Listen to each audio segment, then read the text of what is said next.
acordo com a gravação. E sejam todos muito bem-vindos. Para quem não me conhece, eu sou a Cissa, né? Cecília Esteve, e todo mundo me chama de Cissa. E eu sou a organizadora do Arquitour, né? Que é esse programa de viagens acadêmicas de arquitetura. E as nossas viagens, a gente faz viagens do Arquitour já faz mais de 10 anos, né?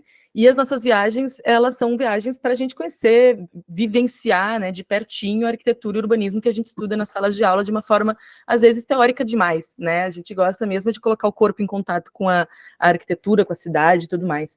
Então, às vezes a gente organiza nas nossas viagens algumas aulas antes da viagem para preparar para o grupo, quando chegar na viagem, já chegar com um pouco mais de conhecimento, porque tem obras que são que tem realmente um background muito grande, que não tem como, né, a gente dar uma aula no local, né, a gente vai repassar muitas informações do local sempre, mas tem obras que merecem, assim, um aprofundamento, e acho que a Casa Curuxê é uma delas. Então a gente está agora com a viagem marcada para o Carnaval, de 8 a 14 de fevereiro, lá para a Argentina, e aí a gente quis convidar a professora Angelina para falar um pouquinho sobre a Casa Curuxê, que foi objeto do mestrado dela no Propar, ali da Universidade Federal do Rio Grande do Sul, aqui em Porto Alegre.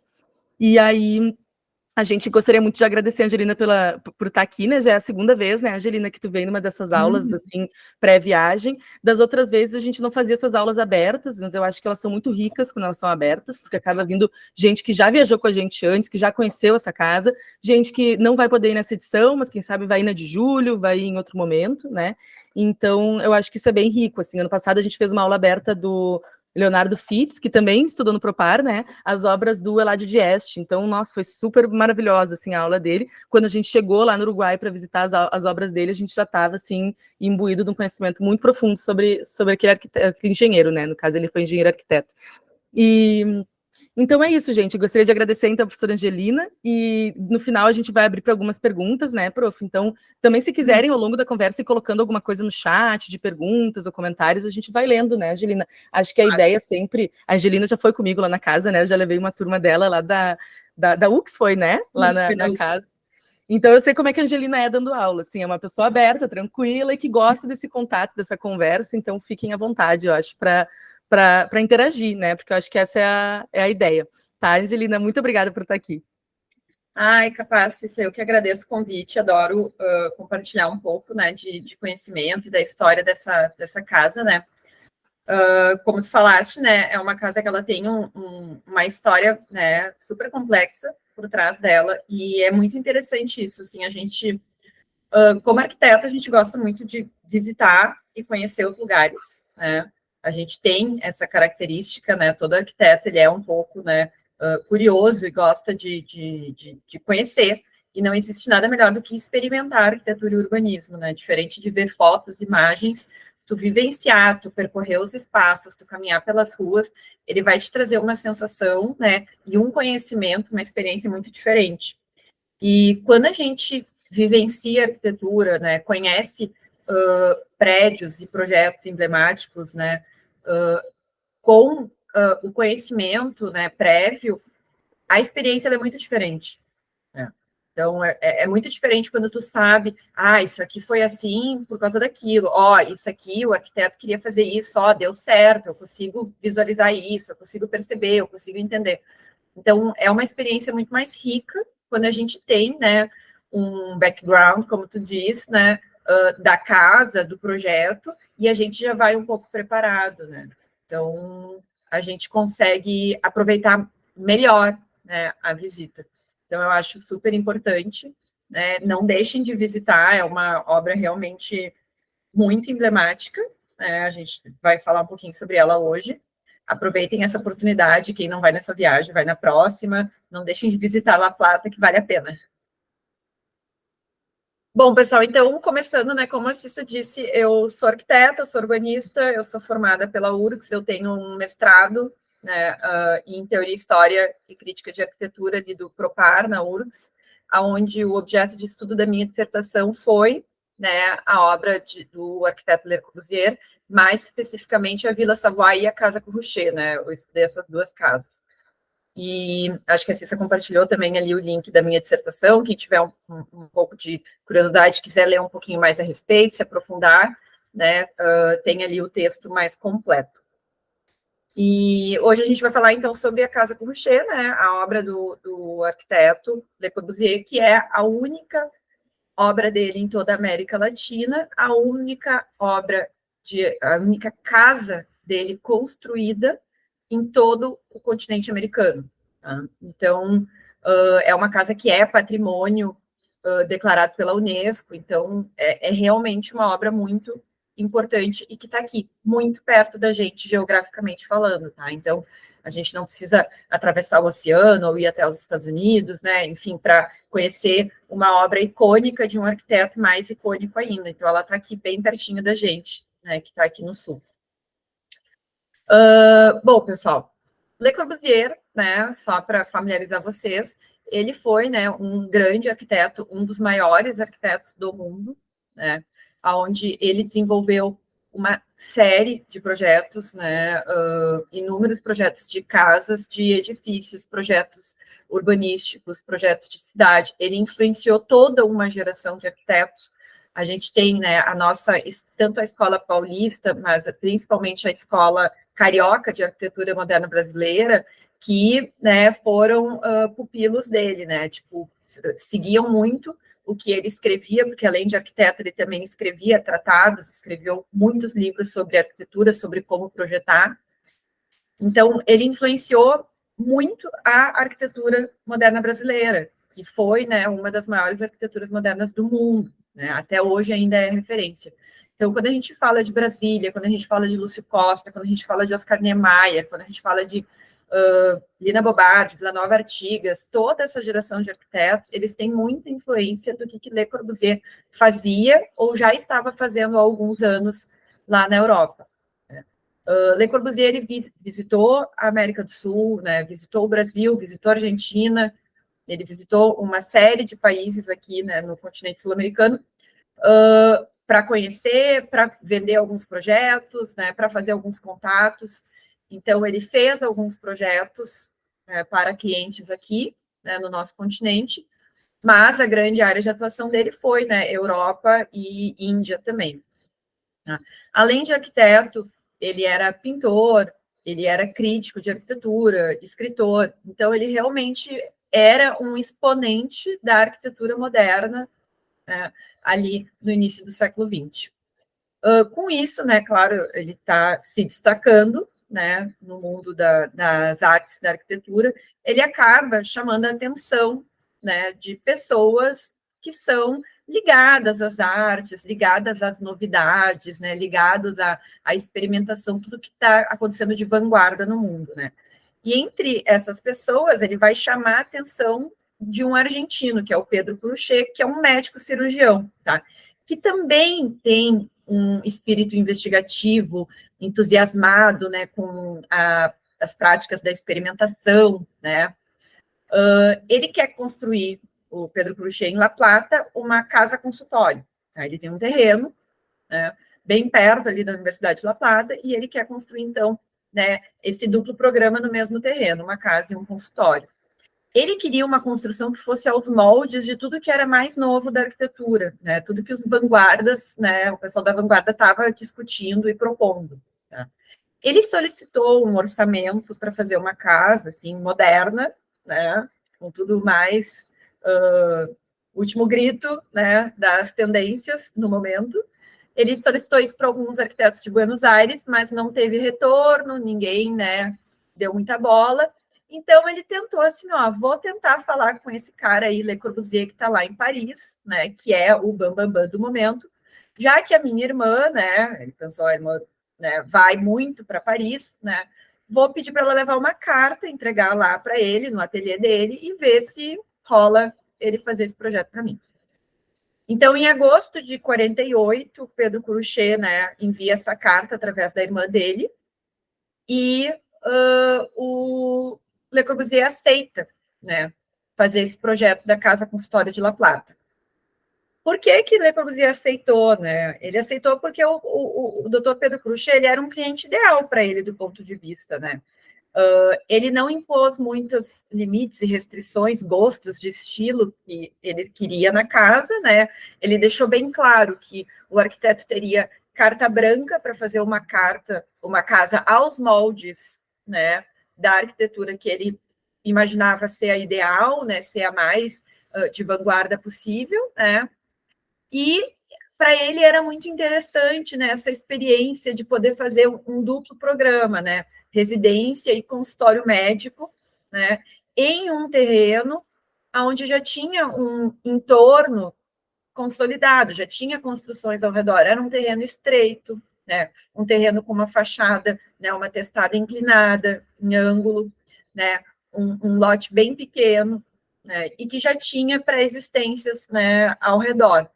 Então, ele achou que ali seria uma boa oportunidade de testar, né, a sua arquitetura já de uma forma mais madura, já com alguns elementos, né, mais do final da sua carreira, que ele já tinha desenvolvido no período do pós-guerra.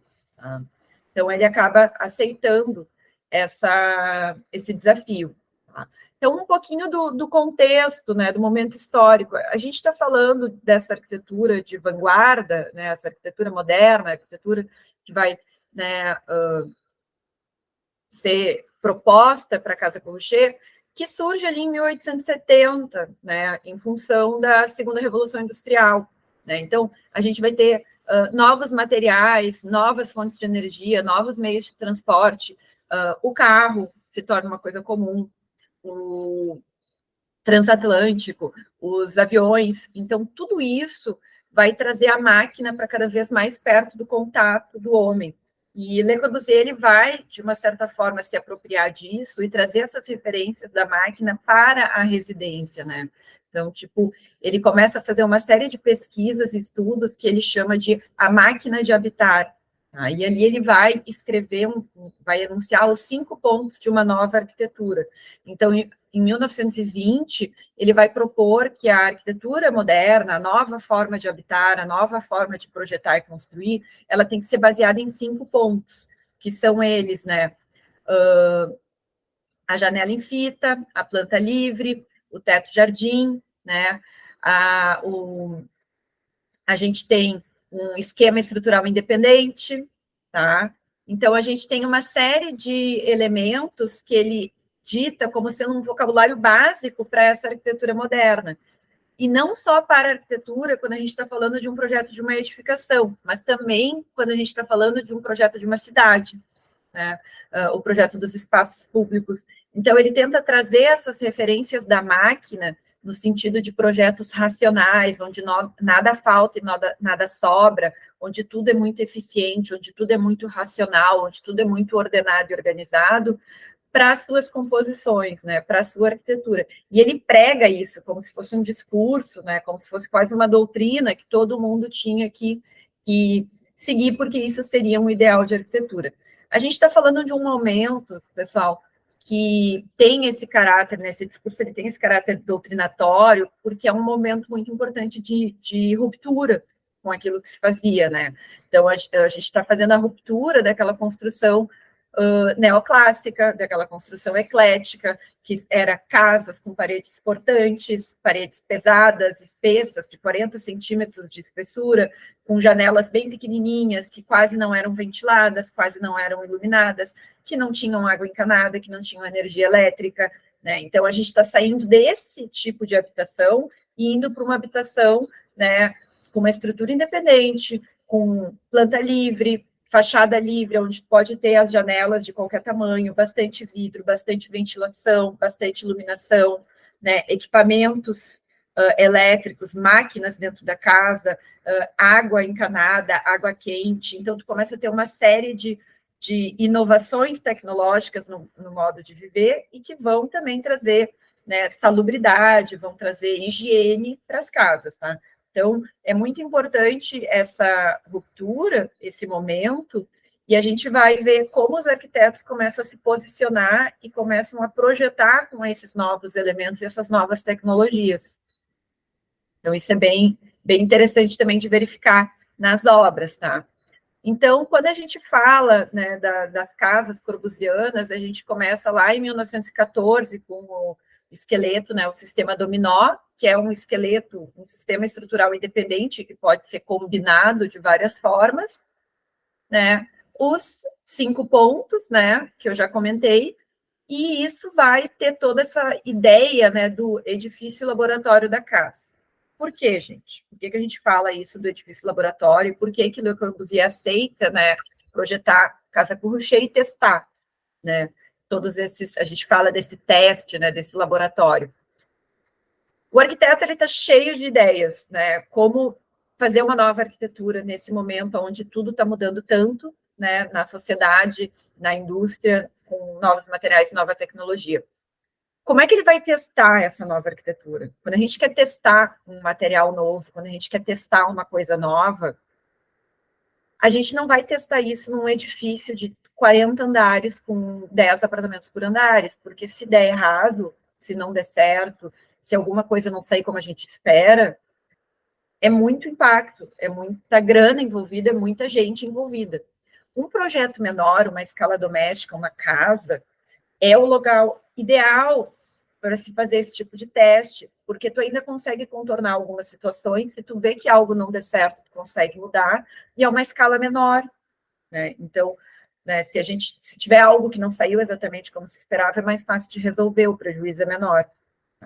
Então, quando a gente vai inovar, né, quando esses arquitetos vão inovar, a casa, o edifício residencial unifamiliar, ele é o ideal para o arquiteto testar essas suas inovações, né? Testar um novo tipo de material, um novo tipo de esquadria, né, um novo tipo de cobertura, um novo tipo de técnica construtiva. Tem uma técnica construtiva nova agora que está surgindo. Eu, Angelina, vou testar fazendo um prédio de 40 andares ou vou testar fazendo uma casa de 50 metros quadrados? Né? Então, por isso que a gente chama a casa de edifício laboratório. E por isso que o Le Corbusier fica entusiasmado com a encomenda da Casa Corbusier, porque ele vai aproveitar para testar uma série de coisas. Não apenas esses elementos que eu estou mostrando aqui, porque isso ele já estava testando desde 1920. Já tem uma série de casas corbusianas, inclusive a própria Vila Savoie, que ele testa e retesta e apresenta esses princípios. Mas na Casa Corbusier, ele vai incluir mais um tanto de de tantas outras inovações e ideias que ele produziu nos seus edifícios da Unidade de Habitação em Barcélia, ou em outros projetos do período do pós-guerras, tá? Então, por isso que é uma casa muito importante. A gente vai falar um pouquinho de cada um desses pontos, desses princípios, dessas inovações depois, tá? Então, voltando aqui ao doutor Pedro Corbusier, né? Então, o Pedro Corbusier, como eu disse antes, ele tinha um espírito investigativo e inovador, tá? Ele também era um exponente da sua época na sua área de atuação. Ele era conhecido como o cirurgião que operava sentado, e isso era uma novidade, tá? O que ele fez? Ele fazia umas cirurgias muito longas para tratar determinados tipos de doenças, tá? E ele viu que se ele colocasse o paciente em pé e o médico deitado, e tivesse alicates, né, e instrumentos de operar diferentes do que o que era o habitual, que era o médico de pé e o paciente deitado, ele conseguiria fazer as cirurgias mais longas, com mais precisão, e ia estar mais relaxado.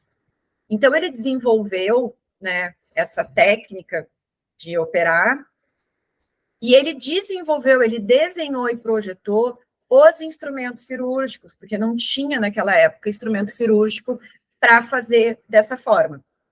E ele desenvolveu esses instrumentos cirúrgicos ambidestros. Então, ele trabalhou, ele tem uns croquis, inclusive ele desenvolveu isso, que ele poderia operar com o braço direito e com o braço esquerdo relaxado, né, e ir trocando para conseguir ter a mesma precisão com as duas mãos. Então, pela primeira vez, os médicos que eram canhotos estavam tendo instrumentos para operar, né?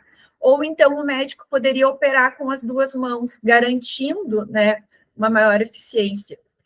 A gente está falando de uma época ali, né, 1930, 1940, quando ele começou a desenvolver isso, onde as pessoas morriam muito de problemas de infecção, né, problemas de, né, fazer uma cirurgia era uma coisa muito arriscada. Então, diminuiu muito a quantidade de pacientes que vinham a óbito, né, em função desse sistema, né, dessa inovação que ele propôs, né, chamado sistema aximanual. tá? Então, isso depois repercutiu em uma série de equipamentos médicos cirúrgicos que a gente tem até hoje, inclusive as escovas de cabelo de cabeleireiro, que tu engancha o dedo e que funciona tanto na mão direita quanto na esquerda, vem disso, tá? É uma evolução do que ele inventou. Então, ele era, né, uma pessoa que adepta da inovação, da pesquisa, né, de experimentar coisas novas. Então, ele solicita, né, como eu comentei antes, essa encomenda, né, do projeto para o Le Corbusier. O ateliê do Le Corbusier, naquela época, estava lotado de encomenda. Eles estavam cheios de trabalho, eles estavam projetando a unité de habitação em Marselha, né, como eu botei aqui. Então, eles realmente estavam com muitos trabalhos, muitas encomendas, né? Mas, como eu disse, o edifício residencial, a casa, sempre foi muito do interesse dele como uma oportunidade, né, de testar antigas teorias e, ao mesmo tempo, testa também as novas teorias, né? Então, em setembro de 1948, o Le Corbusier ele aceitou, né, o projeto da Casa de La Plata, e seria um triplo desafio, né? Além da distância geográfica, Le Corbusier em Paris, o terreno em La Plata, Argentina. Le Corbusier nunca visitou o terreno durante o projeto e obra. Tá?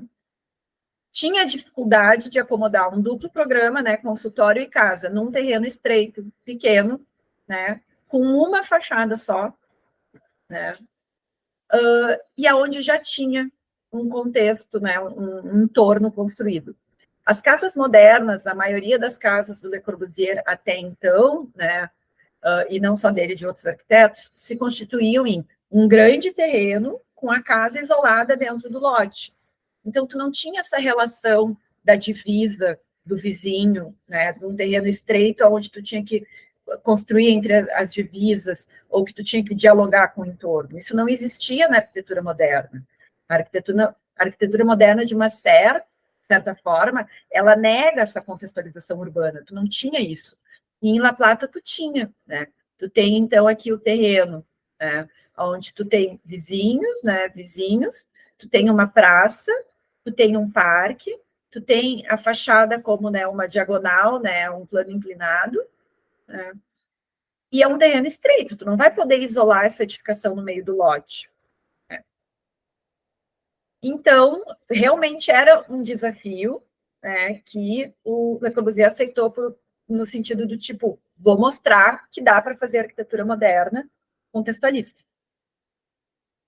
Então, na solicitação do projeto, né, o Pedro Corbusier, ele indica para o Le Corbusier isso, né, que ele quer um duplo programa, né, um consultório para atender os seus pacientes, né, com um dormitório de recuperação pós-cirurgia, né, porque ele vai fazer pequenas cirurgias nessa clínica que ele vai ter ali, e a casa, né, com pelo menos 2 dormitórios, que vai acomodar o Pedro Corbusier, sua esposa e sua filha, tá? Ele gostaria muito que a visual para o parque fosse levada em consideração, né? E de resto, ele queria uma habitação moderna. O resto ficava a critério do arquiteto, né? De projetar de forma que essa casa representasse os sonhos e os ideais, né, dessa geração moderna. Le Corbusier nunca visitou o terreno, né, como eu falei. Ele tinha visitado La Plata quando ele visitou a Argentina em 1929. Mas isso a gente já está falando, né, de 20 anos depois, quase, né? Então, o que acontece? O Pedro Corbusier e o Le Corbusier, eles ficam trocando correspondências, tá? Onde o Pedro Corbusier manda, né, as medidas do terreno, ele tira algumas fotografias do entorno e das casas que tem ao redor, do parque, da praça, e faz uns croquis indicando, né, ó, aqui está o terreno, aqui está a rua, aqui é essa foto, aqui é essa foto. Então, ele faz uns croquis para explicar onde é cada uma das fotos para o Le Corbusier entender o lote e o entorno. Então, lá na Fundação Le Corbusier, a gente consegue encontrar né, uma série dessas correspondências e dessas fotografias, né, dessa troca de conversa que teve, né, cliente e arquiteto.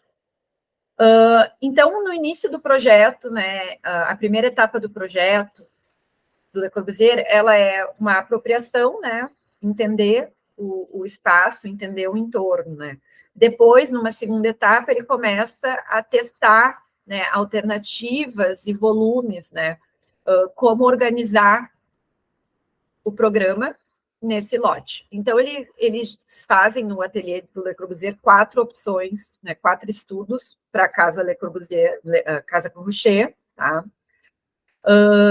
Partindo sempre, né, desse duplo programa ocupado, né, organizado em 2 volumes, né? A gente vai falar um pouquinho melhor disso mais adiante. Então, no final, quando o Le Corbusier termina, né, a quarta opção que ele dá como encerrada, ele produz, né, o projeto técnico, né, uma documentação técnica que foi enviada ao Dr. Corbusier. Então, ele entrega isso a nível de anteprojeto. Ele faz uma perspectiva, ele faz uma maquete e ele faz um conjunto de 16 pranchas, tá, com os desenhos da casa. Tá? Então, aqui está o Le Corbusier com a foto da maquete, e ele não envia a maquete para La Plata, ele envia várias fotos da maquete e essas 16 pranchas. Né? Então, ele é contratado para fazer o anteprojeto. Tá? Depois a gente vai ver que, para executar, o Pedro Corbusier contrata um outro arquiteto para fazer o projeto executivo e fazer o acompanhamento da obra, né? Aí ele contrata um arquiteto argentino. Então, a nível de anteprojeto, Le Corbusier dá por encerrado, né, a Casa Corbusier. Para Le Corbusier, né, a habitação ela é mais que um edifício, né? Ela é um conceito tipológico, né, que vai trazer todas as inovações e as transformações ocasionadas pela vida moderna, né, para o cotidiano das pessoas. Então, ele idealizava a casa como um local de reclusão, de higiene, de contemplação do meio natural e do exterior. Isso a gente vai identificar um pouco, né, na Casa de La Plata. Então, aqui a gente tem, né, o traçado de La Plata, a identificação do lote, tá? E aqui as fotos da maquete. Essa aqui é uma das fotos, né, que foram feitas da maquete e enviadas ao Dr. Corbusier na entrega do projeto. Então, a Casa Corbusier, né, falando sobre o programa, tá? Como é um duplo programa, e tinha essa questão da visual e do terreno estreito, o Le Corbusier, ele propõe organizar o programa em 2 volumes. Tá? Então, sendo um volume, né, para abrigar o programa do consultório da clínica, e um volume, mais aos fundos do lote, para ocupar o programa residencial. Em função do terreno estreito e da visual do parque, ele propõe esses programas em níveis distintos. Tá? Então, ele consegue separar as funções, separar os programas, deixar eles, né, de certa forma, independentes, mas com o deslocamento, né, vertical e horizontal, ele consegue garantir sol, vistas e terraços, né? Então, ele organiza o programa onde tu tem um acesso, né, de pedestres, que tu vai chegar na rampa, que é, né, a espinha dorsal da organização do programa. A rampa vai te dar acesso ao vestíbulo, que tu vai acessar no segundo pavimento, né, e terceiro, a parte residencial, mas da rampa, se tu continuar subindo ela e não parar no vestíbulo, tu chega no volume do consultório, que é mais à frente. Tá? Então, com isso, ele separa o programa do consultório, né, aqui, do programa da residência. Ele consegue separar. E, ao mesmo tempo, garante essa ventilação, essa higiene necessária. Aqui a gente tem um acesso de veículos, que era a garagem, tá? Então, a garagem acessa por aqui. Todo esse térreo aqui, a gente vê que ele é mais livre, né? Tirando a garagem, né? E tirando aqui o apoio de empregados, de questões de infraestrutura de água quente, que tem aqui, né? Não existe função do programa, não existe espaços de permanência de pacientes ou moradores no térreo. ele está todo suspenso por pilotis. Tá? Então, tanto o consultório quanto a casa, eles estão elevados do solo. Tá? A casa ela vai ser construída, então o programa vai ser construído, proposto em 3 divisas, tá? Então a gente vai ter essa ocupação do lote de um lado ao outro, e para ventilar, tu vai usar a fachada da frente, fundos e esse pátio central que se cria. Tá? Então aqui a rampa, ela serve como um espaço de circulação vertical e horizontal de forma simultânea, mas ela também gera esse respiro entre os volumes que possibilita criar um pátio. Inclusive aqui a gente tem, né, o icônico plátano que foi plantado ali, né, a árvore, que cresce entre os 2 volumes, né, que foi sugestão do próprio arquiteto, né, que ali não estava ali, foi projetado para estar ali, foi proposto.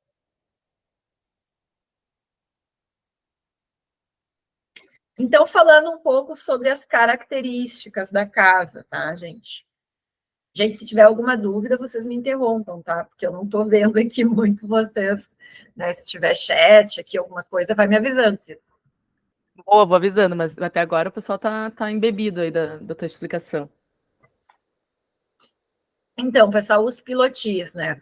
O que são os pilotis? Os pilotis são esses conjuntos de pilares que tornam, né? Possibilitam tu elevar, né, a edificação do solo e também são parte de um sistema estrutural independente. Tá? Então, ao invés de tu ter as paredes das casas portantes, não, tu tem um sistema estrutural, né, de pilar, viga, laje, né, no caso aqui pilar e laje, e tu tem as paredes em outras posições. Tá? E com isso, o Le Corbusier ele faz questão de mostrar que o sistema estrutural é independente. Então, ele organiza a casa, né, organiza esses 2 volumes com uma grelha, né, bem racional, né, uma grelha quadrada, em sua maioria, onde só em função do ângulo do terreno ele vai, né, ajustando, e posiciona ali os pilotis. Tá? Então, o Le Corbusier ele era muito pragmático, muito racional desse ponto de vista de ter uma malha ordenadora que organiza todos os pilotis. Tá? Então, os pilotis ele é o primeiro dos 5 pontos para uma nova arquitetura. Tá? E ele já estava falando desde 1920. Tá? Nessa solução, né, as colunas elas vão ser sempre de seção, né, preferencialmente circular, né, e elas vão configurar um contraponto na espacialidade, né, que é tão horizontal. A gente tem um espaço, né, eu até botei essa foto aqui para auxiliar na compreensão. A gente tem um espaço quando a gente entra nos ambientes que te dá uma sensação de horizontalidade, em função da dimensão, né, da largura e da altura, em função das próprias esquadrias, né, de vários outros elementos. E os pilotis, eles são uma força muito vertical que faz esse contraponto a essa horizontalidade do espaço. Isso vocês caminhando lá na casa, vocês não conseguem perceber. Então, os pilotis aqui na Casa Corrocher, eles são 3, né, fileiras, né, de colunas, né, longitudinais e 5, né, módulos transversais, tá? Eles sempre vão ser aqui em torno de 4 por 4 metros, tá? Dá uns quebradinhos ali em função da medida do terreno. O que acontece? O Le Corbusier, ele queria ser tão enfático, tá? Com essa questão da estrutura, que mesmo a casa sendo aqui, ó, construída na divisa, ele poderia ter colocado esses pilares, digamos assim, para dentro da parede da divisa. Hoje, se a gente fosse fazer uma casa assim, a gente faria isso. Faz uma parede na divisa, e põe a estrutura, os pilares dentro da parede, certo? Ninguém vê os pilares. Mas ele queria mostrar. Ele queria mostrar que tinha um sistema estrutural independente. Se ele colocasse a estrutura para dentro da parede, ele não ia estar mostrando. Então, tu vê que tem a parede e tu vê que tem o pilar. O pilar, ele faz questão de soltar a estrutura da parede. Tá? Isso aqui é intenção projetual dele. Tá? Não havia uma necessidade técnica construtiva para se fazer isso. Isso é do caráter dele, de que a técnica construtiva tem que ser vista, tem que ser admirada, ela faz parte do projeto e ela faz parte da espacialidade. Então, lá vocês vão conseguir ver direitinho, né, essa questão do sistema estrutural. Le Corbusier, ele acredita muito, ele tem esse caráter, né, de querer, que a gente fala até meio doutrinatório da arquitetura moderna dele, que ele não quer apenas fazer arquitetura, ele não quer apenas que as pessoas vivenciem, mas ele quer que as pessoas aprendam sobre a sua arquitetura, visitando ela, experimentando, conhecendo. Como é que as pessoas iam entender um sistema estrutural independente se ele estiver todo escondido dentro das paredes? Então, ele faz isso de propósito.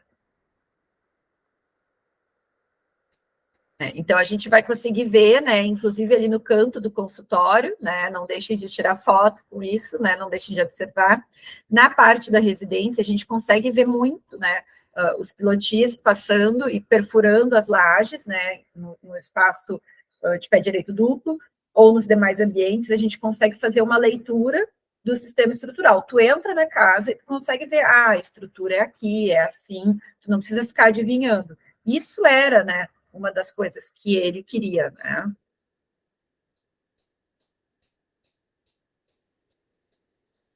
O acesso, tá? A porta de entrada da Casa Corruchet, ela é inserida dentro de um pórtico que está dentro de um plano vazio, né? Ela configura um pórtico, mas, né, que está solto no espaço.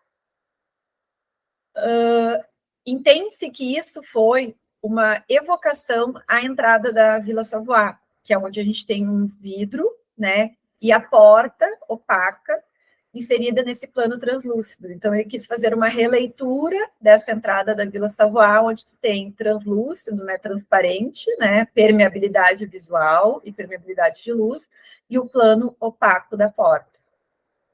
Então, isso, né, dá um caráter, né, de que tem uma barreira aqui, né, do acesso, mas, de certa forma, a cidade penetra pela casa, né, tu tem uma conexão visual, né, de dentro para fora, de fora para dentro, plena ali, né, no pátio.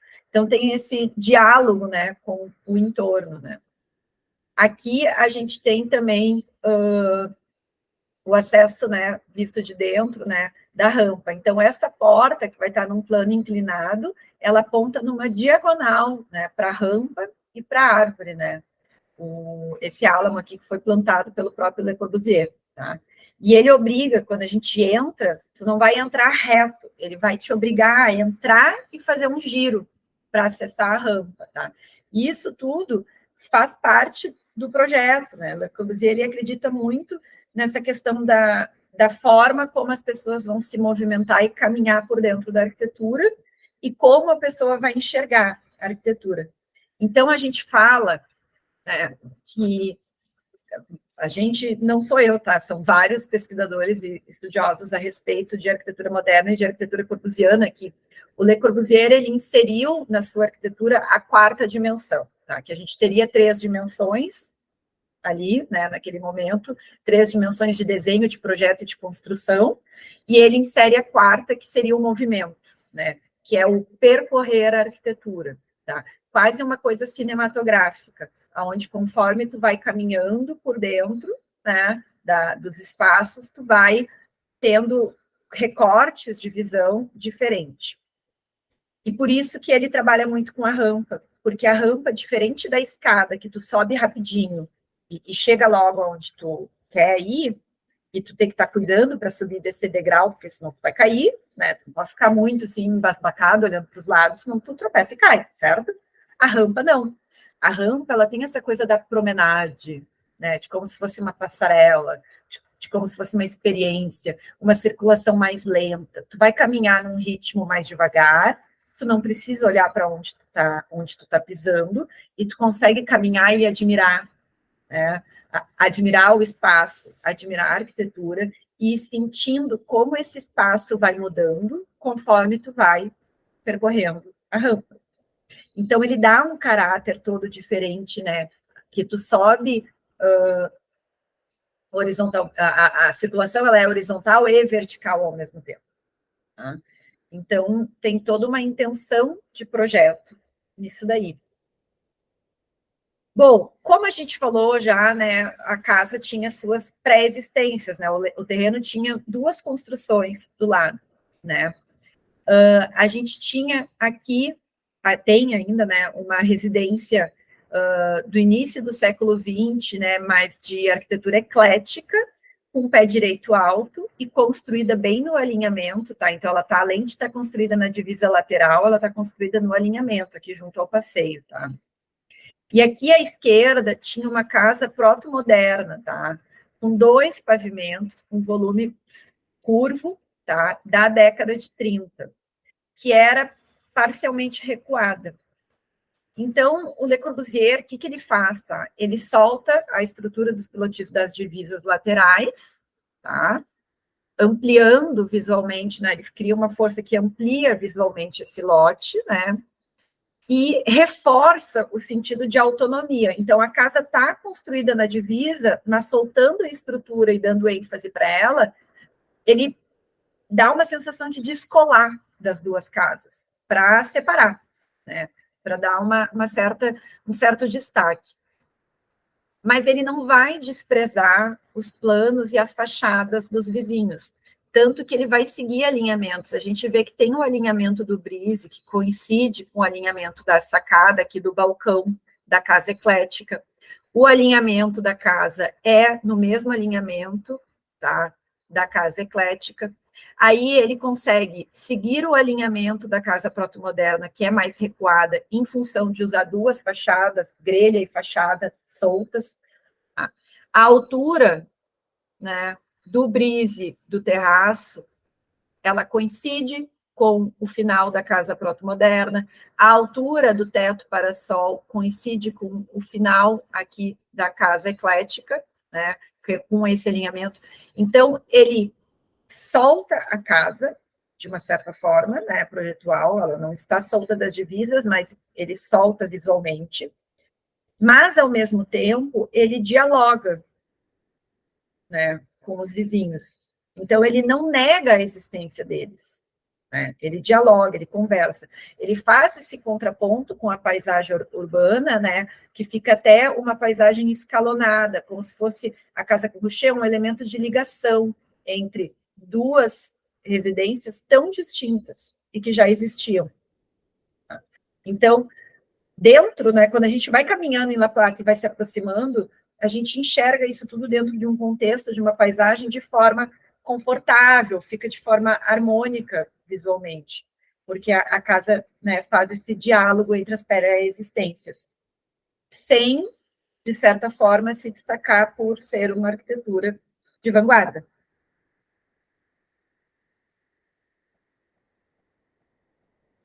A planta livre, né, que é um dos pontos corbusianos, né, ela vai garantir sempre a flexibilidade dos planos verticais, né? Então, as paredes, elas são vedações, elas são para configurar ambientes, para proteger acústica e termicamente, mas elas não estão ali por uma questão de estrutura, tá? Porque a gente tem a estrutura independente.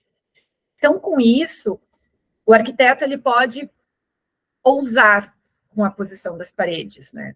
Ele pode ter planos inclinados, ele pode ter planos todo envidraçado, onde ele simplesmente suprime a parede e substitui por painel, vidro, esquadria, tá? Então, ele pode trabalhar com elementos com ângulos diferentes, diversos, ele pode trabalhar com as paredes, né, em um pavimento, posicionadas diferente de outro pavimento, né? Tu não precisa ter o andar, o segundo andar igual o térreo, ou o terceiro igual ao segundo, tu não precisa ter a coincidência das paredes uma em cima da outra, porque quem está segurando a estrutura é o esqueleto estrutural, né? São os pilares e as lajes, não é a parede. Então, o arquiteto vai experimentando e usa as paredes como planos para configurar espaços e garantir, né, um correto funcionamento, correto desempenho das atividades e também criar sensações. Tanto que o Le Corbusier propõe, né, inclusive, volumes curvos, né? Então, ele vai ter paredes curvas no meio da casa, completamente soltas desse sistema estrutural. Isso vai dar, né, mais liberdade, mais fluidez, né? Esses volumes, esses planos, né, eles vão perfurar o espaço da casa, né, e vão gerar visuais sempre muito diferentes, de novo, né, conforme tu vai caminhando pela casa, tu vai vendo, né, visuais, né, mais longas, mais curtas, mais oblíquas, mais horizontais, mais verticais, então tu não tem um espaço que te dá sempre uma mesma visual, tá?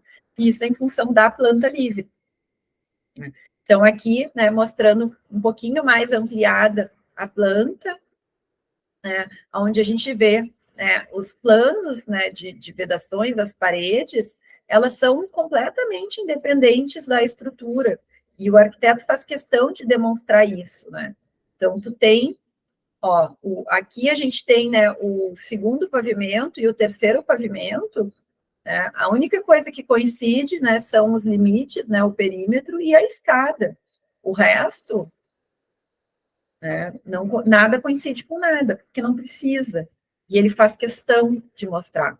Aí a gente tem volumes curvos no interior da casa. A gente tem sempre as paredes soltas do elemento estrutural, né? Isso é intenção projetual, de mostrar essa fluidez e essa liberdade.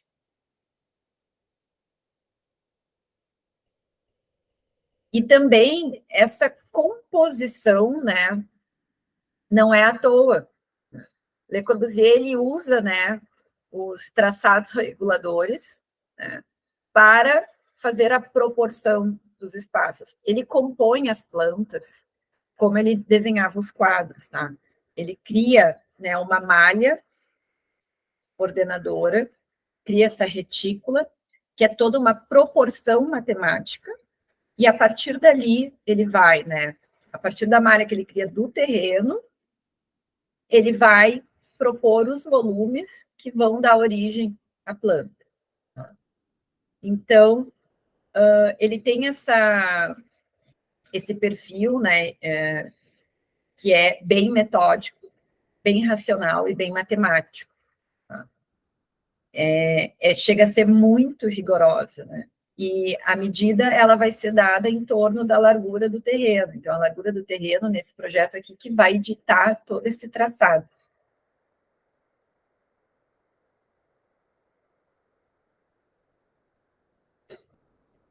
Ainda falando, né, sobre a questão da independência da planta, se a gente tem a planta livre e um sistema estrutural independente,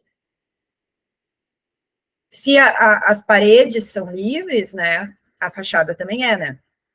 Então, essa independência da fachada, que é um outro ponto dos 5 pontos corbusianos, né, ela possibilita que a gente tenha um aumento ilimitado das janelas. A gente pode fazer janela tão grande quanto a gente quiser. Tá? De novo, quando as casas tinham uma estrutura, né, de paredes autoportantes, tu tinha que fazer as janelinhas bem pequenininhas, por quê? Porque a parede era parte da estrutura da casa. Se tu fazia uma janela muito grande, a casa poderia desabar, podia ruir. Como tu não tem mais essa preocupação, tu começa a ter janelas maiores. Le Corbusier vai começar a fazer, então, a janela alongada, que é o terceiro ponto corbusiano. Então, ele mostra assim, ó, ao invés de fazer uma pequena janela vertical, em função da estrutura, eu vou fazer uma grande janela horizontal para mostrar que a minha fachada é independente também, não só a planta. Beleza. Mas aqui, ele resolve não fazer apenas a janela alongada. Ele ousa mais ainda. Como a gente está num momento que a indústria já produz vidros grandes o suficiente para a gente poder propor janelas maiores, ele propõe o que ele chama de pan de verre, que é janela de piso a teto. Tá? É o plano de vidro. Tá? Então, isso, né, ele propõe, então, a fachada da frente da casa, tanto do volume do consultório da clínica quanto da residência, com esse pan de verre, que é do piso ao teto, um plano de vidro. Isso para a gente hoje, a gente olha assim, é uma pele de vidro. Sim, só que para nós hoje isso é muito corriqueiro. Tá? Isso aqui em 1948, era o último grito da novidade da tendência. Entendeu? As pessoas não construíam até então. Tá? A gente está falando de um momento onde as pessoas ainda construíam assim, ó. Tá? Então, por isso que é tão significativo. Aqui, né, na Casa Corrocher, a gente vai ter, então, esses planos de vidro, né, o Pan de Verre, que, para reforçar a ideia da janela alongada, não perder essa referência, vai ter toda uma modulação dessa caixilharia dos vidros. Então, tu tem, né, essa linha horizontal, né, mais espessa, que vai te trazer uma horizontalidade, né, e depois tu vai ter as divisões, os montantes verticais mais fininhas, né, que é para a linha horizontal sobressair. Então, apesar de ser um plano de vidro todo, ele, né, uma fachada de vidro, ele vai ter uma sensação de horizontalidade quando a gente visualiza ele, tá? Aqui a gente pode ver a parte onde tem o pé direito simples e o pé direito duplo da casa, tá? Também a mesma questão. Aqui a gente tem, né, em alguns momentos, portas pivotantes, em outros a gente tem esquadrias de correr, outras a gente tem os vidros fixos, tá? Então, isso foi feito de propósito também, né? A altura dessa barra horizontal, né, da esquadria, e a proporção disso tudo foi feito pensando na conexão visual com o parque, tá? Então, também tinha essa questão de trazer o parque para dentro da casa visualmente. A Casa Corrocher, ela é uma casa compacta, né? Pela dimensão do lote, né? E pela dimensão da casa mesmo. Ela é uma casa bem compacta. Quando a gente caminha lá e quando a gente, né, entra na casa, a gente não tem essa sensação de um ambiente compacto. Ela se torna muito mais ampla espacialmente, em função desses vidros, né, dessas grandes esquadrias, e em função dessa comunicação visual com o parque, e do sol, da luz que entra. Então, ela te dá uma sensação de amplitude. Esse terraço aqui, né, em cima da clínica, que é conectado à residência, ele amplia muito a sala de estar e jantar da casa.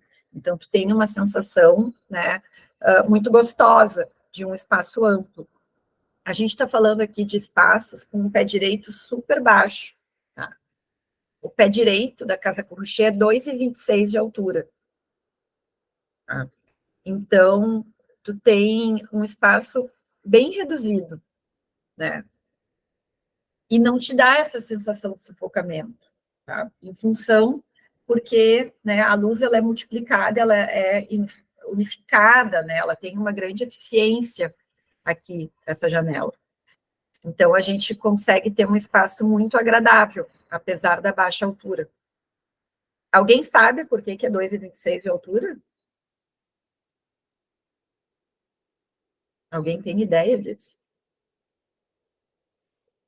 Disseram que não. Alguém quer se manifestar, gente? A Mônica chegou a abrir o microfone. Pois é, será que ela ia falar e mudou de ideia? Talvez a proporção áurea. Está relacionado um pouco com a proporção áurea, mas tem é um pouquinho okay. diferente, mas não está errado o teu raciocínio de todo. Ó, a Valéria respondeu no chat se é por conta do modulor. Isso é por conta do modulor. Então, toda a casa é feita conforme as medidas do modulor. Né? A altura das portas, a altura do pé direito, né? Essa altura aqui das esquadrias, né? Dos montantes, tá? Tudo é em função do modulor. Tá? Então, por isso que o pé direito é 2,26. Então, quem tem ali entre 1,75 e 1,80, né, a altura ali do homem médio do modulor, tá? Pode fazer o teste de parar assim com a mão para cima, que tu vai encostar a pontinha dos dedos no teto. Tá? Eu tenho exatamente a altura do modulor. Então, quando eu vou nas obras do Le Corbusier, eu começo a botar o braço para cima, braço para os lados, assim, o homem vitruviano aberto, começo a ver as medidas das coisas. Tá? É muito legal. Vocês vão ver que vocês conseguem entender direitinho, né, a questão da proporção, né, e das medidas. Façam o teste. Bom, o terraço-jardim, né? O terraço-jardim é mais um ponto corbusiano, tá? Daqueles 5 pontos para uma nova arquitetura, aonde tu tem, né? Tu eleva, né, a casa, né? Tu constrói a casa, tu coloca algumas funções e acessos, né, no térreo e devolve para os moradores o que eles perderam como jardim lá embaixo, que fica escuro, úmido, né? Não tem quase sol, não tem quase ventilação. Tu propõe, então, um jardim no alto, que vai ser iluminado, ventilado, ensolarado, né? Então, ao invés das pessoas ficarem, né, tendo seus momentos de lazer e de descanso em jardins úmidos, escuros, insalubres, não, vamos ter jardins iluminados, ensolarados, higiênicos, que vão promover a saúde, tá? Então, tem todo esse lado por trás do terraço-jardim. Então, desde um dos primeiros croquis do Le Corbusier, da Casa Corruchet, ele já propunha, né, a casa suspensa em pilotis, né, e um terraço-jardim na sua cobertura. Tá? Então, a gente tem aqui, no caso da Casa Corruchet, o terraço-jardim não está lá no topo, no último pavimento. Ela vai estar na cobertura da clínica, porque vai ser o primeiro pavimento da residência.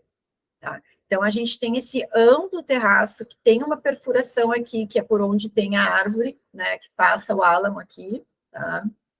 Então, a gente tem esse amplo terraço, onde a gente tem peitoris, que já são bancos, né, tudo conforme o modulor, e também, né, para garantir a completa usabilidade, né, da casa.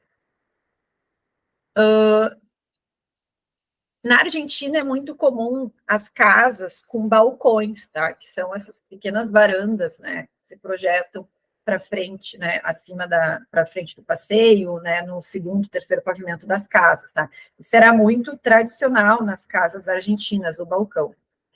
Então, o pátio, o terraço-jardim, ele vai de encontro aos costumes, né? Dos argentinos de sentar, né? De curtir o sol, né, ter esse momento, né, de lazer em uma área livre, de olhar a rua, de olhar o movimento. E aqui no caso da Casa Corruchet, ele amplia ainda essa questão da visual do parque, né, porque a gente consegue enxergar todo o parque do terraço que está conectado com a sala de estar e jantar.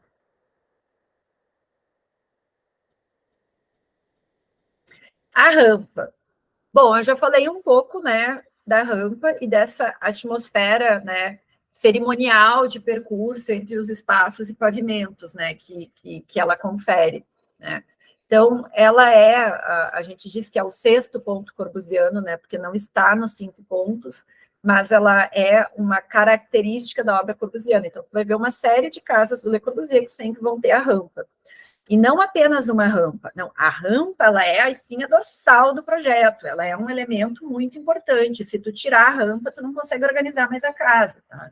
Então, ela é um elemento, né, que, ao mesmo tempo que confere, né, a circulação, ela ordena e estrutura o resto do programa, tá? Então, essa promenade, né, a gente diz que é a materialização da relatividade do tempo e espaço na arquitetura, né? Para mim, a rampa na Casa Corruchet é o uso mais espetacular da rampa na obra corbusiana de todas as obras dele, tá? Ela vai, né, ocupar o shaft ali, aquele espaço entre os 2 volumes, né? Ela vai ser concebida como um sólido que se apoia, né, no solo, uma base contínua, né? Ela não é perfurada, e ela se torna um elemento plástico, né, muito importante do espaço. Então, aqui é a rampa que vem do acesso de pedestres, né, e sobe. Aqui a gente chega no vestíbulo, que tu pode, né, enfim, se tu dobrar à direita, tu vai entrar na residência. Se tu seguir subindo a rampa, depois do patamar, tu chega no consultório. Tá? Então, ela dá um dinamismo, né, para esse acesso da casa, né, muito grande. E junto com a árvore, fica uma experiência realmente muito rica. Então, aqui mostrei num cortezinho, aqui fiz um esquema para vocês, indicando, né, o acesso até o vestíbulo, vou para a residência, ou sigo a rampa e vou para o consultório.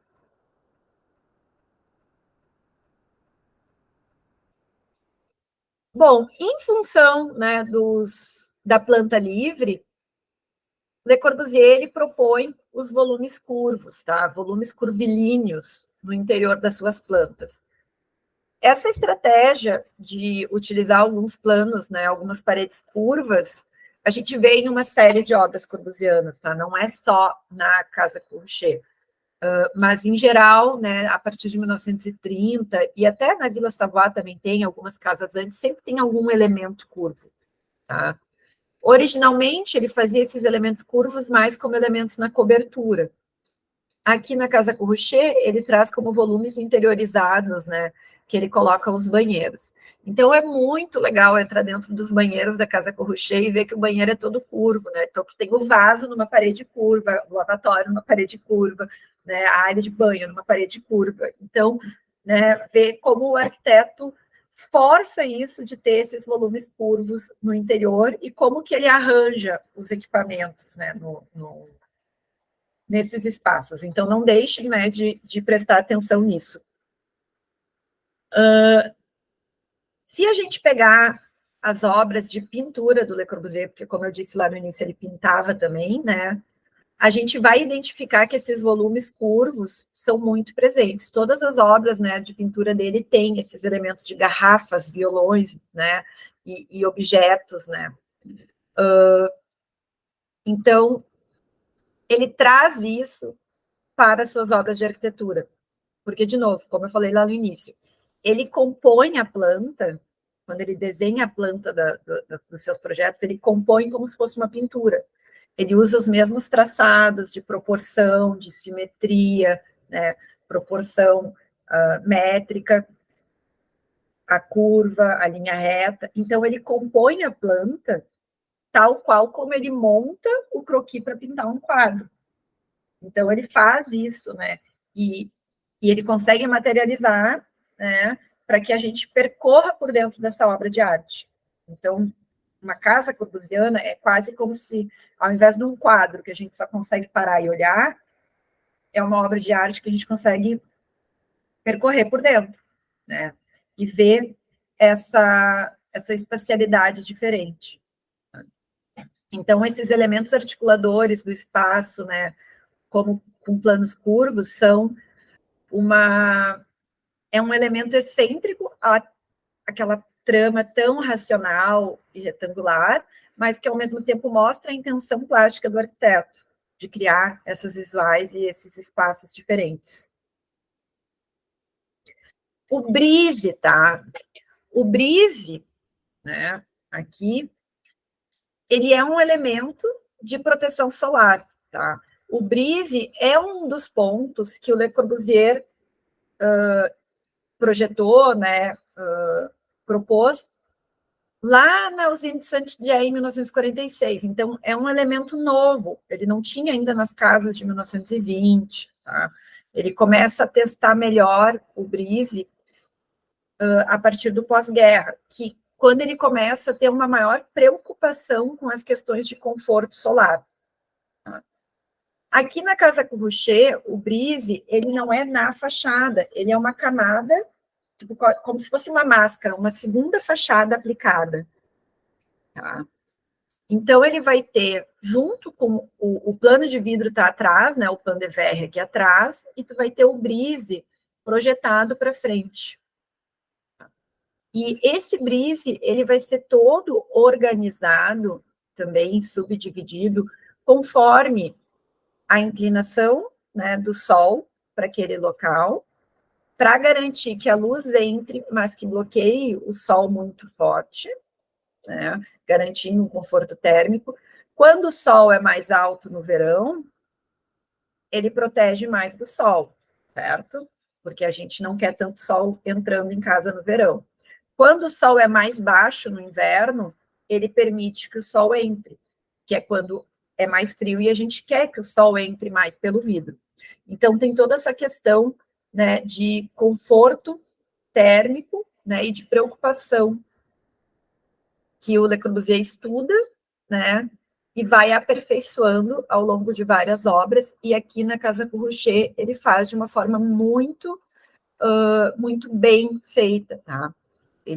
O afastamento aqui, o quanto esse brise afasta da fachada, é em função, né, de garantir a melhor proteção. Tá? Isso vai acontecer tanto na fachada do consultório, né, aqui, junto ao alinhamento, né, quanto na fachada da casa, aqui atrás. Tá? Então, a gente vai ter o brise aqui e a gente vai ter o brise aqui. Para configurar, né, essa fachada e ter um elemento, né, que vai unificar, né, os pavimentos por uma composição plástica, ele segue o brise até lá o terraço. Então, vocês vão ver que tem brise aqui no terraço.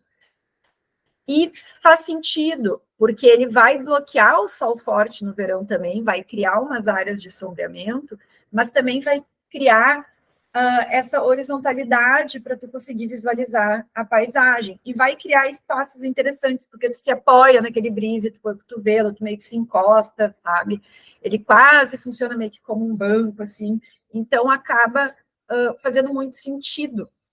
Não é aleatório. Então, aqui a gente enxerga, né, o brise do consultório e o brise lá do terraço-jardim. Aqui tem alguns croquis, né? Então, desde os primeiros estudos, né, do Le Corbusier para o projeto, a gente já vê aqui em azul a intenção do brise, né? Eu tenho que aproveitar a vista, é a única vista, é a única fachada, eu tenho que jogar muito vidro para lá para entrar luz. Sim, bom, mas eu tenho que proteger também do sol forte do verão. Né? Então, isso já foi uma intenção de projeto desde o início. Então, aqui a gente tem um croquis também do estudo, né, onde Le Corbusier, ele estuda a inclinação, né, o ângulo solar, a incidência solar em La Plata para o terreno, e a partir dali ele estabelece, né, essas alturas e como seria, né, o brise da Casa Corruchet. Aqui a gente vê mais um pouquinho, né, desse brise que eu estava falando, né, então a parte de baixo e a parte superior, que é já no terraço-jardim. A gente tem um outro elemento corbusiano aqui, que é o teto para-sol, tá? O que é isso? A gente tem parte desse terraço-jardim, né, em parte dele, o pilotis segue, ó, a gente vê a estrutura continuando, e a gente tem uma laje de cobertura, tá? Aqui, a função é, ao mesmo tempo que produzir um pouco de sombra para possibilitar o uso do terraço-jardim quando tem muito sol, ele também faz esse elemento de conexão, né, entre a casa eclética e a casa proto-moderna, tá? E a gente vê, né, que é essa conexão porque ele força essa leitura aqui, né, numa diagonal. Ele também confere um caráter de mirante para esse teto-jardim, né, mirante para o parque. E, ao mesmo tempo, né, gera, né, por ele não ser inteiro, ele consegue gerar essa diagonal e gera essa área de respiro também para a árvore, tá? Então, se o terraço fosse em se o teto-jardim fosse em todo o terraço, a gente não teria essa leitura da diagonal, né? Então, ele segue só até um módulo, né? Ele não segue os dois módulos da estrutura. O espaço comunicado, que a gente chama hoje de pé direito duplo, né? Ele é, na verdade, essa introdução, né, de alguns elementos espaciais verticais, né, que rompem a regra do espaço horizontal moderno. Tá? Le Corbusier vai suprimir, então, aqui algumas lajes, né, principalmente esse espaço onde está a rampa, né, e aqui na residência também, né, ele vai suprimir lajes para criar esses espaços comunicados, onde o andar de baixo enxerga o de cima e vice-versa. Né? Toda a composição, né, da Corruchet foi baseada em um jogo em níveis, né, dos pavimentos, deslocamentos horizontais e verticais, tá? Esse jogo, ele vai gerar essas zonas de pé direitos diferentes, pé direitos duplos, né? E uma relação diferente dos níveis sobrepostos, tá? Então, a gente tem, né, os níveis acontecendo aqui de forma diversa, tá? Isso também é uma inovação para a arquitetura da época, né? Não era comum esse tipo de rompimento, né? De não ter as lajes, de gerar esses espaços comunicados. Então, não deixem de observar isso na Casa Corrocher, porque o espaço comunicado, ele ajuda a delimitar alguns setores, algumas zonas, né? Delimitar o programa dentro de espaços que são integrados, mas, ao mesmo tempo, gera também essas visuais, que são tão diferentes, e essa sensação diferente dentro do espaço. Por fim, né, aqui, o modulor, né, que a gente já falou, então. O modulor é um sistema de proporção que Le Corbusier propõe, baseado totalmente na altura do corpo humano, né? Na estatura do homem. Então, ele estuda o homem vitruviano, de Leonardo da Vinci, e ele adapta, né? E ele propõe que tudo na arquitetura tem que ser baseado nas medidas do homem. Tá?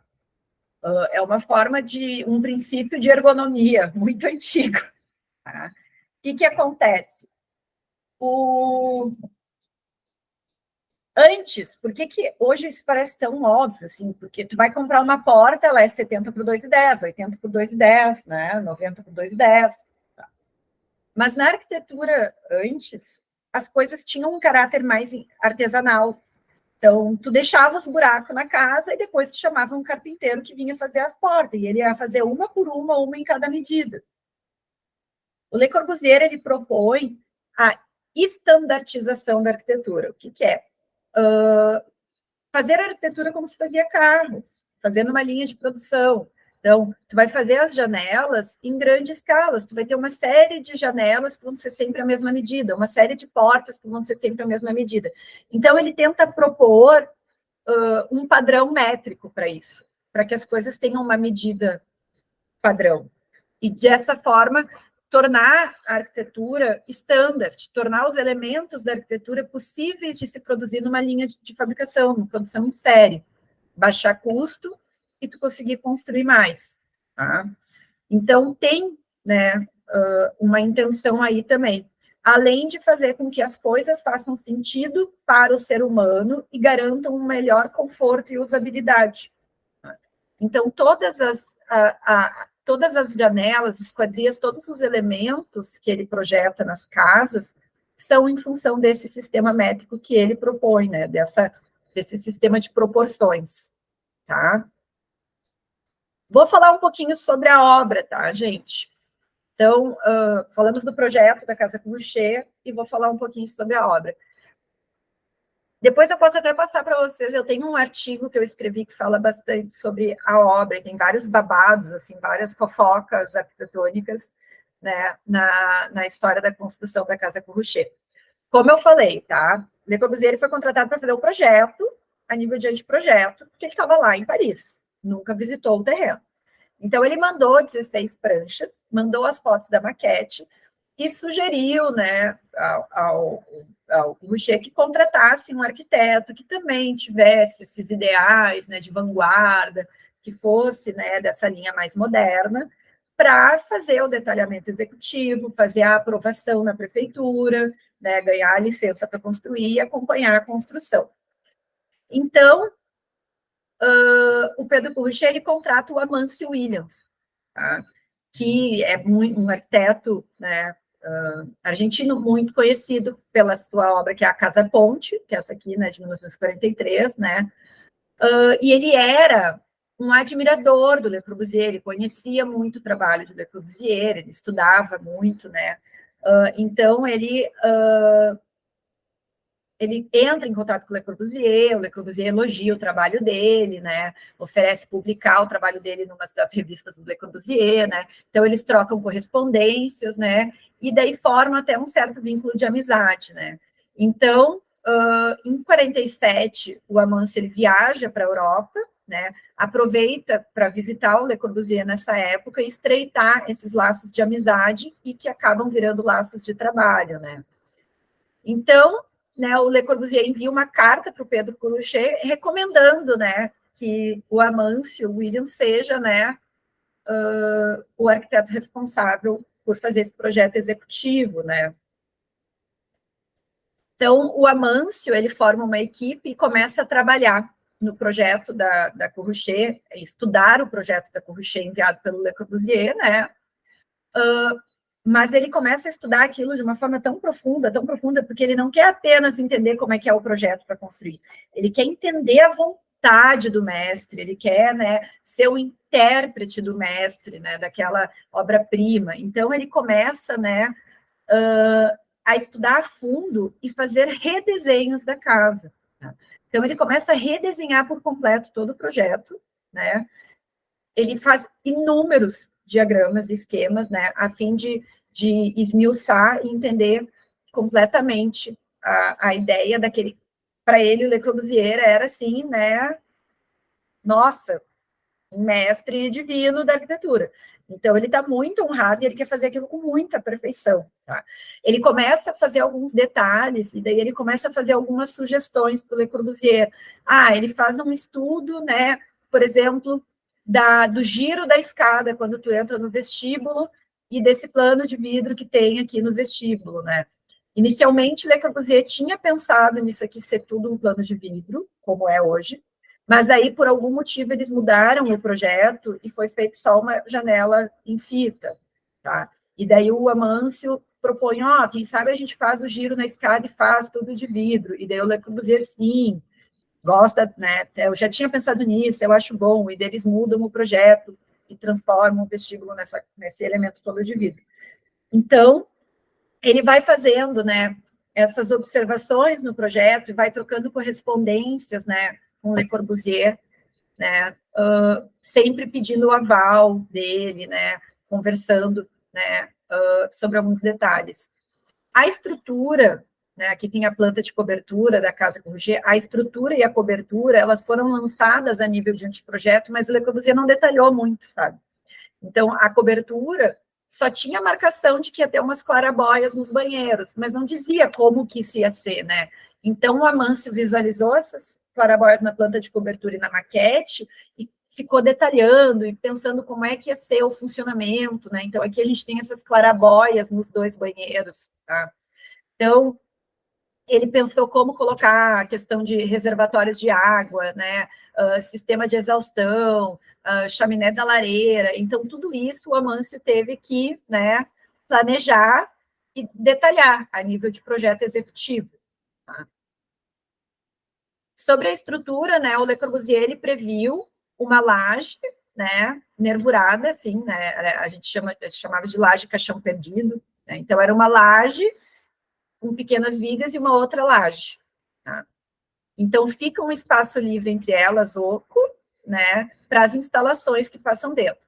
Hoje, como é que funciona? Hoje a gente tem a viga, laje e um forro de gesso e as instalações passando dentro, certo? Na época não tinha isso, então era laje, um sistema tipo de pequenas vigas e uma outra laje, tá? Então era uma laje dupla.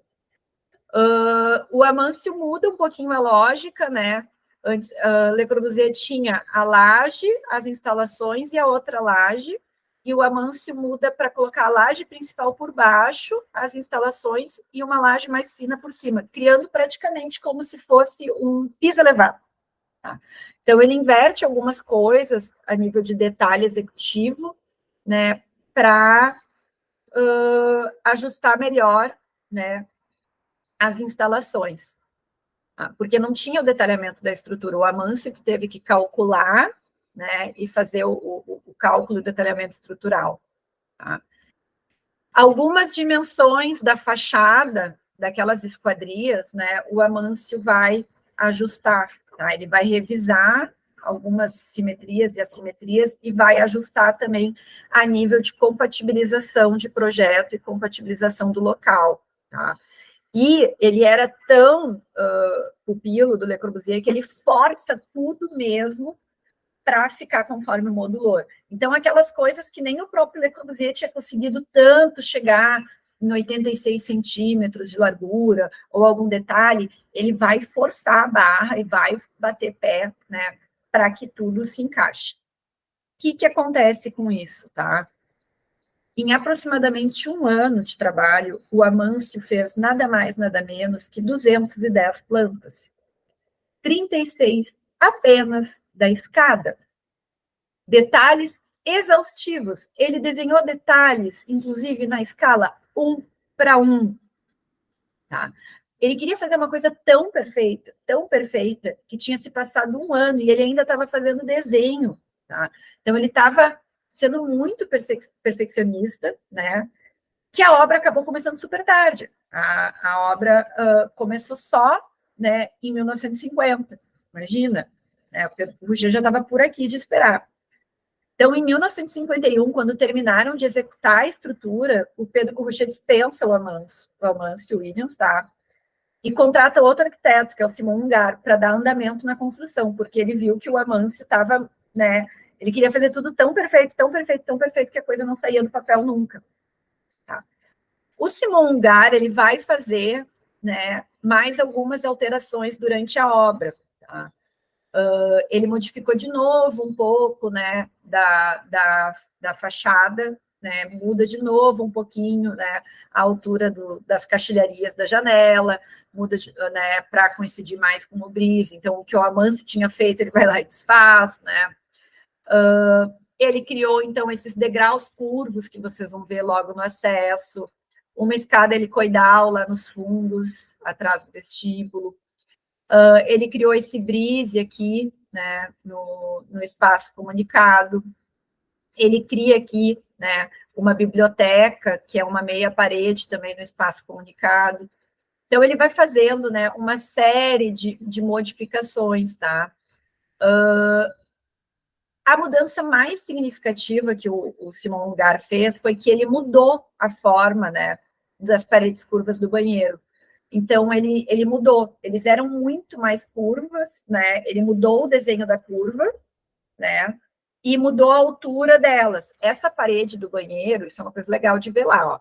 A parede do banheiro não vai até o teto. Ela termina antes e daí tu tem um elemento de vidro. Ele mudou essa altura para 1,9 metros. Antes era 1,4. Ou seja, tu ia enxergar a cabeça das pessoas que estivessem dentro do banheiro. Com a mudança da geometria dos banheiros curvos, acabou mudando um pouquinho também o dormitório da filha. Acabou diminuindo o dormitório da filha e criando uma sala íntima ali, tá? Então, isso também foi uma mudança bem significativa. Mas, uma coisa que foi, né, a gota d'água para a carreira do Simon Ungar aqui, né, o trabalho do Simon Ungar na Casa Corrochet, foi que ele mudou, sem autorização do Pedro Corrochet, a porta de entrada da clínica, tá? Então, ela tinha um desenho bem diferente, né? Sem o aval do Le Corbusier e sem o aval do Pedro Corrochet, ele muda a porta para esse desenho aqui, e que sai um pouco das medidas de modulor e da intenção do projeto do Le Corbusier. O Dr. Corrochet se estressa demais, o cara tá mudando coisa demais, mudou essa porta, não me consultou, tchau para ti também. E daí, de novo, né, daí ele foi dispensado, então, em 1953. Já estamos em 53. Por quase 1 ano, a obra ficou inacabada. Aí, finalmente, em fevereiro, né, de 1954, um engenheiro conhecido da família, Alberto Valdez, conclui a obra. Tá?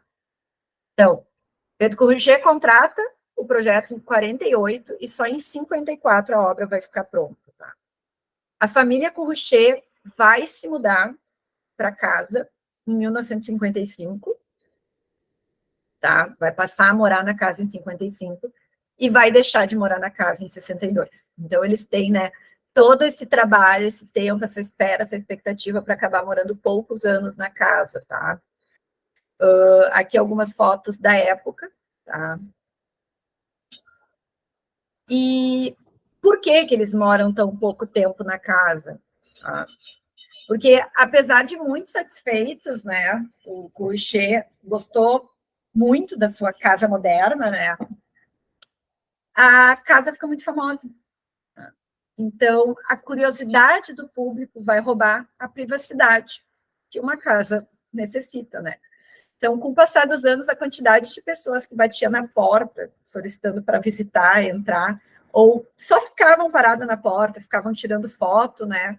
Só aumentou, né? Então, a família não tinha privacidade, né? Eles estavam toda hora, tinha alguém lá incomodando, tirando foto, pedindo para entrar. Ainda, né, o Pedro Cruchet diz que a luz natural, em alguns momentos, ficava excessiva, né? Isso tu podia colocar uma cortina, né? Mas ele não queria interferir na obra do arquiteto, ele não queria mudar, né? E ele não quis botar cortinas para não descaracterizar, então ele preferiu se mudar da casa. Então a casa ficou, né, a partir de 62, quando eles se mudaram, né, da casa, a casa ficou meio vazia. De vez em quando, eles usaram a casa como uma casa eventual, assim, eles se mudaram de La Plata, de vez em quando eles iam para lá e ficavam, né. Depois, por alguns anos, uma irmã, né, da senhora Cruchet, uma cunhada do Pedro, morou lá, né, até que ela acabou ficando desocupada realmente e começou a entrar em processo de deteriorização, tá? Em 1987, com o centenário do nascimento de Le Corbusier, a casa vai ser designada Monumento Nacional pela Secretaria de Cultura, tá? Então, ela vai ser doada, né, para o colégio, né, de arquitetos, né, como se fosse a primeira Câmara de Senadores, depois o Colégio de Arquitetos de Buenos Aires, tá? Com isso, ela vai se tornar uma casa-museu, né? Ela sofreu um projeto e obra de restauro, tá? Acho que foi ali por volta de 2002, já no início dos anos 2000, tá? Então, ela se tornou uma casa-museu de si mesma, uma casa-museu que recebe uma série de exposições, e ela é anexa, né, ao Colégio de Arquitetos. Então, se demoliu um muro nos fundos, ali do lado do vestíbulo, onde tu tem a conexão visual com o Colégio de Arquitetos. Acontecem muitas exposições lá, além da casa ser um museu de si própria, tem exposições. Eu fui algumas vezes na casa já, numa delas, em 2016, estava acontecendo uma exposição do Vila Nova Artigas dentro da Casa Cruchet. Né? Então, né, se aluga o espaço também, a casa pode ser locada para eventos, então, às vezes, tem lançamento de filmes, né, desfile de moda. Tu pode alugar a Casa Cruchet para casar lá dentro, então, né, tu pode, né, usar o espaço de várias formas, tá? Em 2016, né, ela foi declarada Patrimônio Mundial pela Unesco, tá? Então, eles declararam Patrimônio Mundial uma lista de obras do Le Corbusier, e entre elas está a Casa Cruchet, que é a única, né, residência corbusiana, né, do arquiteto no continente americano, né? Então, é uma obra realmente muito importante para a arquitetura moderna, né? E não deixem de visitar, né, como eu falei, visitar a casa é uma experiência que permite, né, a observação, né, dessa materialização de todos os 5 pontos da arquitetura moderna de forma muito didática, e entender essas transformações da arquitetura, né, esse período histórico, além, né, de que tu vai conseguir ter essa questão da percepção da dimensão do movimento, né, experimentar quase como que caminhar por dentro de uma escultura, né, onde tu vai andando, tem o sol, tem a luz, tem o verde, tem a visual, né, então realmente é bem interessante. Aqui eu deixo uma dica para vocês, não sei se a Cissa já falou, tá? Como eu disse, a casa ela é locada para várias coisas, tu pode usar para várias coisas, e ela já foi, inclusive, cenário de filme, tá? Então, aqui eu botei o link do trailer, eu posso passar ali para vocês no chat depois, ou a Cissa passa.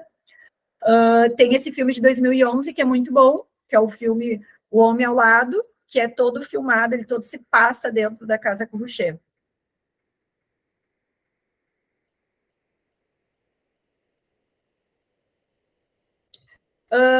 Bom, só para fechar, pessoal, resumindo um pouquinho da obra do Le Corbusier, né? Então, durante toda a vida, Le Corbusier, né, que construiu muitas casas, muitos edifícios, cidades inteiras, né, projetos inteiros de urbanização, ele procurou sempre estabelecer uma regra do seu pensamento na arquitetura, né? E na busca por essa regra, né, ele estabeleceu um conjunto, né, de vocabulários e daquilo que ele acreditava que ser o ideal, né.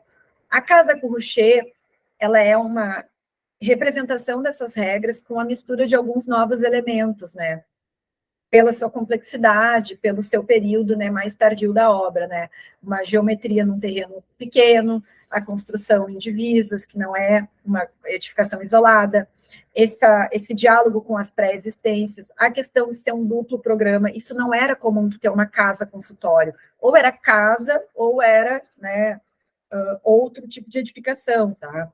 Então, isso tudo, né, traz um exemplo de arquitetura moderna de uma fase mais madura do Le Corbusier, aonde ele consegue inovar, mas ao mesmo tempo manter aqueles princípios. Tanto é que vocês viram que eu fui falando e sempre tinha ali, né, os 5 pontos para uma nova arquitetura, aquele vocabulário corbusiano, ele está presente ali, ele não nega aquilo, ele não deixa de existir, mas ele vai adicionar, né, os elementos que ele desenvolveu depois de 1930, tá? Então, a gente tem que ver, né, porque muitos desses elementos, dessas regras que ele propunha na época, a gente utiliza até hoje, né, e faz sentido nos dias de hoje. A gente pode ter adaptado aos nossos materiais, à nossa realidade de situação morfológica nas cidades e de forma de viver, mas é o espírito de uma época que ainda segue, né? Ela é a base para o pensamento arquitetônico atual, tá? Então, a gente consegue, a partir disso, encontrar essas mesmas regras, encontrar esses mesmos vocabulários arquitetônicos em uma série de outras obras, não só de outros arquitetos da época, mas até hoje. Tá? Então, se a gente começar a fazer uma análise, um estudo compositivo e técnico de várias edificações, de várias casas e edifícios de arquitetos contemporâneos, a gente vai identificar, né, esses princípios. Então, é muito interessante a gente ver eles lá aplicados, né, na época da sua concepção e estudo. Não deixem de visitar, né? Como eu falei, aqui está uma fotinho de outra visita. Que ano que foi esse, Cissa? Foi 2018. Acho que foi 2018. Então, aqui a gente está com uma turma de alunos lá em frente à Casa Corruchet, e realmente é uma experiência muito interessante, muito rica, né? Recomendo a todo mundo. Ai, muito obrigada, Angelina. Que maravilhosa aula, sério. Eu sempre aprendo contigo. Eu já fui lá 1000 vezes, já fui contigo, já ouvi tuas palestras, mas sempre tem coisa nova, né, que vai adicionando. Eu não sei se alguém quer fazer alguma pergunta, pessoal. No chat eu não vi nenhuma pergunta ao longo da conversa, mas fiquem à vontade. Deixei aqui no chat o nome do filme que a Angelina nos passou, né, O Homem ao Lado, e deixei um link de um videozinho do Instagram, que foi uma visita que a gente fez em setembro do ano passado, que eu fui fazendo um vídeo, assim, andando pela casa, então mostrando essa questão, assim, né, que tu comentou. A Valéria perguntou o ano que a família saiu da casa, foi 62, né, Angelina? Isso, 62. Eles moraram de 55 a 62. Foi 7 anos só. Foi uma residência por pouco tempo, coitada. Mas é por isso, né, pelo disruptiva que é. Então, se ninguém tem nenhuma pergunta, eu ia comentar algumas coisas, até ia mostrar uma coisa aqui para vocês, que enquanto a Angelina foi falando, eu peguei algumas fotos minhas lá da casa e fui botando uma do lado da outra para a gente ver, porque eu acho muito interessante aquela árvore, né, que tem lá, que é o álamo. Então, eu fiz aqui mostrar para vocês, compartilhar minha tela.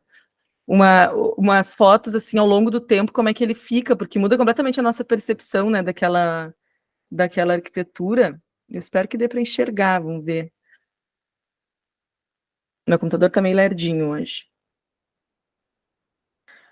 Ó, eu botei de uma maneira bem básica, assim, né? Então, quando a gente vai no fevereiro, né, que é quando a gente vai agora com essa próxima turma, o álamo, ele tá todo florido, né, cheio de folhas, e aí quando a gente vai em maio, até uma foto com a Angelina ali explicando, né, ele já tá lá em cima, começando a perder as folhas, mas embaixo ele ainda conserva as folhas, né?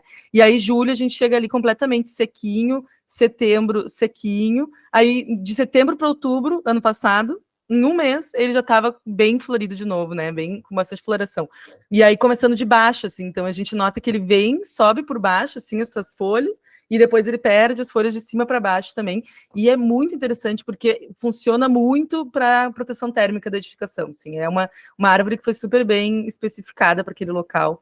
E então eu sempre gosto de mostrar isso, até quando a gente visita o Joaquim, que é o responsável lá da casa que nos recebe, ele sempre comenta: hoje vocês estão vendo o álamo assim, voltem para ver o álamo de outro jeito. É uma visita muito legal de se fazer também nesse sentido. E a Angelina travou para mim, ou fui eu que travei para todo mundo? Eu não sei, Angelina, volte. mas eu estou ouvindo. Ah, então tá. Então foi só a tela. E então, uma das coisas que eu queria comentar com vocês, né? Acho que é muito interessante isso que a prof falou também, né? A Angelina falou dos pilotis, né? Dessa questão do Corbusier querer mostrar a estrutura diferente da casa, porque já aconteceu, isso é um fato até curioso da arquitetura, assim. Já aconteceu a gente chegar na frente da casa algumas vezes e eu começar a falar da casa e alguma pessoa que é um pouco mais jovem no curso, ou que às vezes não é arquiteta que está nos acompanhando, achar que eu estava falando da casa do lado da Curuxê. Porque a gente tem muito esse entendimento de que se a gente está falando de uma casa importante, um monumento, é o neoclássico, né? Que é aquela casa do lado, assim. Então, eu acho que é bem interessante essa questão do Corbusier demonstrar que o edifício é de fato diferente, né? Essa estratégia dele já lá na década de 40, né? E é pertinente até hoje, que até hoje a gente está interpretando, né, de uma maneira errada. E outra coisa que eu ia comentar, se alguém tem interesse assim, em saber mais sobre o processo da obra, além do artigo, que a Angelina pode me passar depois, que esse eu não tenho, até quero, tem um livro bem interessante, chama O Autor e o Intérprete, né, que fala sobre todos esses vai e vens, assim, né, da obra, porque eu acho bem interessante também comentar dessa coisa, Angelina, que é que desse momento, desse período, deles trocarem cartas, né, do Amâncio e do Corbusier ficarem trocando cartas, as cartas deles eram em francês, né, e daí no Autor e Intérprete, fica claro que quem traduzia as cartas para o Amâncio era a esposa dele, né, a Delfina Galvez, que também era arquiteta, e que ela diz que ela não tem nada a ver com o projeto da casa, né, que realmente o projeto da casa era do Amâncio, mas então, assim, tem a relação de autor e intérprete com relação ao Corbusier e ao Amâncio, mas tem a relação também dela como intérprete, né, ela está fazendo essa tradução, tanto na tradução das cartas que chegam, quanto das cartas que vão, né, então tem mais uma intérprete ali, que eu acho muito curioso. A Delfina Galvez, ela é uma arquiteta argentina, estudou junto com o Amâncio, mas se formou uns 2 anos antes dele, e ela acabou fundando depois um movimento feminista da arquitetura argentina super importante, assim, ela tem outras obras de relevância também nacional, né, e ela acaba não sendo muito mencionada, a gente sempre centra na historiografia até em nomes masculinos, né, e nota que aqui a gente foi do Amâncio para o Simon, para o Valdez, e é sempre nomes masculinos, né, mas a Delfina, ela estava ali participando desse processo de alguma forma, e acho que é isso, né, gente, acho que agora tem que visitar a casa, já esgotamos o assunto, tem que ir lá ver também suscita outras perguntas, né, outras questões, outros entendimentos, quando a gente vai visitar hoje a casa, como ela é parte ela está cedida ao Colégio de Arquitetos da Argentina, que é como se fosse o nosso CAU, né, para a gente entender um pouco assim, é como se o CAU Rio Grande do Sul fosse o responsável por essa casa, né? De fato, o Colégio de Arquitetos ele tem a Casa dos Fundos, e aí eles abriram uma parede de vidro ali para ter uma conexão entre a Casa Curuxê e a Casa dos Fundos, que é onde funciona. Então é bem legal porque tem uma conexão, a gente vê o espaço de reuniões, assim, do Colégio de Arquitetos, né? Lembrando que o Colégio de Arquitetos é o Colégio de Arquitetos de Buenos Aires, então aquele ali é o maior colégio de arquitetos da Argentina, porque La Plata é uma cidade que foi fundada para substituir Buenos Aires como a capital da província do estado de Buenos Aires, então é uma coisa meio estranha, né, porque a gente tem o estado de Buenos Aires, cuja capital é La Plata, e aí Buenos Aires, a partir de determinado momento, foi elevada à condição de Distrito Federal, como se fosse para nós, né, então ela acaba sendo a cidade autônoma de Buenos Aires. Então ali está o maior colégio de arquitetos do país, né, anexo a essa casa, e é super legal porque então eles fazem uma visita mediada, o Joaquim que nos recebe lá, ele sabe tudo da casa, assim, só que ele fala em espanhol, né, a única dificuldade, às vezes, de colocar uma barreira entre nós é que ele fala em espanhol, mas cada vez mais ele fala um portunholzinho, fala mais devagar, é super entendível, assim, o espanhol dele. Mas eu sempre faço questão, quando a gente vai, de deixar ele explicar também, novamente, né, a partir do ponto de vista também ali deles, a casa. É importante também isso, né, mas a aula anterior é importante para a gente estudar a casa mais a fundo. Mas, enfim, se ninguém tem alguma pergunta, a Tereza já quer ir de novo, tadinha. Vamos lá, Tereza, quando tu quiser eu te levo. A Tereza foi agora, foi na última turma, Tereza, não dá nem para reclamar. E então, quando eu fico à vontade, se alguém quiser fazer alguma pergunta, não sei se querem botar alguma coisa no chat, mas acho que é isso, né? Agradecer a presença de todo mundo, sábado de manhã aí, junkies da arquitetura, nerds da arquitetura interessados, né, em discutir, a gente gosta muito, acho que o arquitetura é bem isso, né, a gente, quando vai visitar as obras, é por essa coisa nerd que a gente tem de arquiteto, né, sempre tem uma obrinha que a gente quer catar e a família que tem que vir atrás acompanhando, né. Então, muito obrigada pela presença de todo mundo, espero que todo mundo tenha um ótimo domingo. Ai, que bom que tu gostou, Valéria, muito obrigada por ter vindo. A Valéria vai na próxima turma agora, essa daí já tá afiada. Não sei se quer fazer algum comentário, Angelina.